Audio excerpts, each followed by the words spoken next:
iglesia? Oo, akong dawat. Uyon ka ba ngayang asawa? Oo, yun ako. Dawaton mo ba siya ng imong bana? Oo, akong dawat. RG, kini si Anajin nga niya karon dinhi dawaton ba nimo siya imong asawa sumala sa lagda sa Panginoong Santa Iglesia? Oo, Uyon ka ba ngayang bana? yun. Dawaton mo ba siya imong asawa? Oo. Palihog, sunod ka mo ka ng duha, RG o Anajin. Itubot Ginoo Itubot, Ginoo. na kami magkahiusa sa kasing-kasing o huna-huna. Sugad karong adlaw, bisan unsay mahitabo, maayo o daudan, sa kahamukaway kapit-os, sa sakit ug sa mayong panglawas, hangtod ang kamatayon, mubulag ka namo. Ug ako sa kaong simbahan sinaksihan sa tanan nga niya karon dinhi nagalig-on ug nanalangin sa pugo sa kabiniyon ninyo karong gihimo sa ngalan sa Amahan, sa Anak, sa Espiritu Santo. Amen.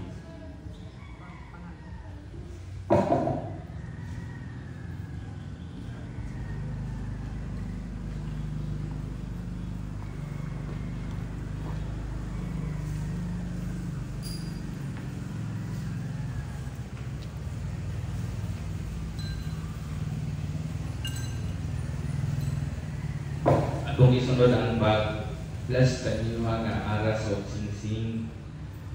Magampo kita.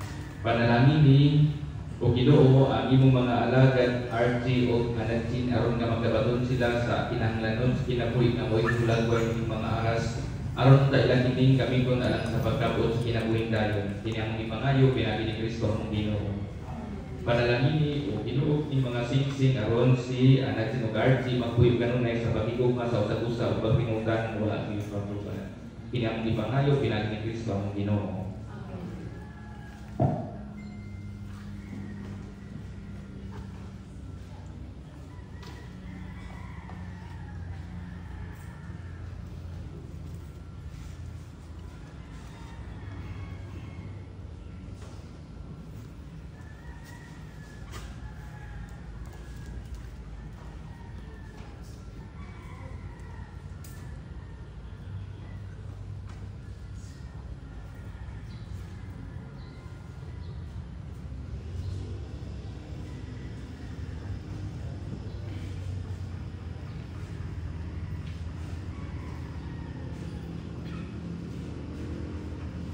RG palihog kuha sa singsing ni Anajin.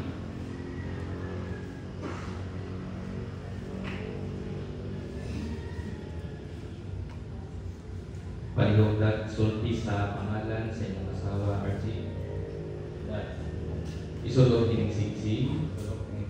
Timaan sa akong pagtugma o pag-unom kanimo. Sa ngalan sa Amahan, sa Anak, sa Espiritu Santo.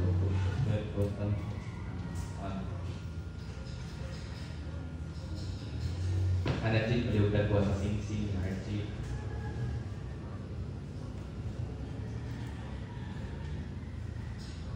Palihog sulti sa inyong pagtawag ng RG. Sulog kining singsing. Timaan sa akong pagigugma o pag-unom kanimo. Sa ngalan sa Amahan, sa Anak, sa Espiritu Santo.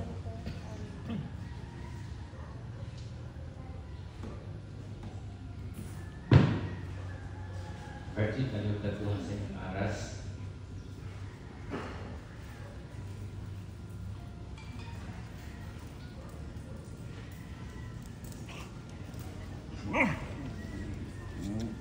Palihog sulti pagbalik sa pagtawag sa inyong asawa RG.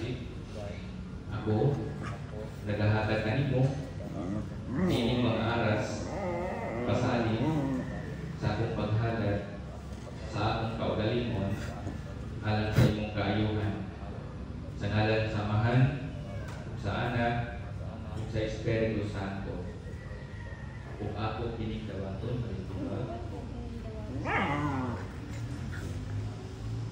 sulod kami ko.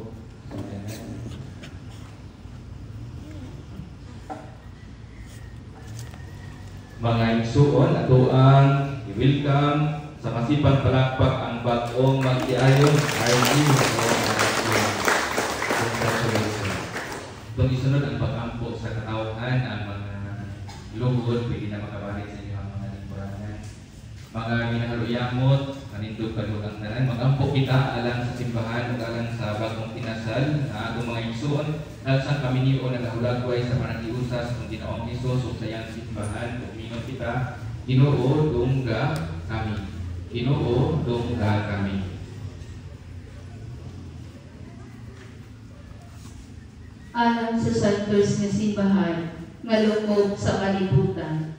Alang sa atong Santo Papa nga si Papa Francisco, alang sa atong obispo nga si Bishop Jerry Alminasa, ug alang sa tanan nga nag-alagad sa simbahan, nga sa kanunay magmalahon tayong diha sa pagsangyaw sa Ebanghelyo. Mag-ampo kita sa Ginoo. Alang sa mga nagmando sa atong nasod, nga makabatol na sa matuod nga gugma alang sa tanan, mag-ampo kita sa Ginoo. Alang sa mga kabos o masakiton, o alang sa mga gisulay o gisakit, ng grasya sa Diyos molik-on kanila, mag-ampo kita sa Ginoo. Alang ni RG o Ana Jane, aron imong usahon sa kanunay ang ilang mga kasing-kasing, nga magpuyo silang malipayon o maunungon sa usat-usa, mag-ampo kita sa Ginoo. Alang sa bagong kinasal, nga luwason sila sa kanunay sa Dios o lig-unong diha sa ilang mga panaad, mag-ampo kita sa Ginoo. Alang sa tanan mga minyo nga niya karon dinhi, nga grasya sa sakramento, mubunga diha kanila, mag-ampo kita sa Ginoo. Alang sa mga mipanaw na itong mga kaigsunan, nga mahiusa na sila uban ni Kristo, o magpuyo uban kaniya hangtod sa kahangturan, mag-ampo kita sa Ginoo.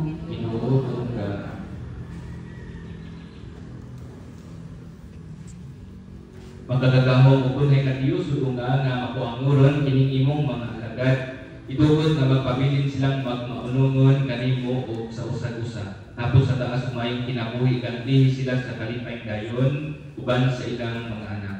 Kini ang ipangayo pinagi ni Kristo ang Ginoo. Amen.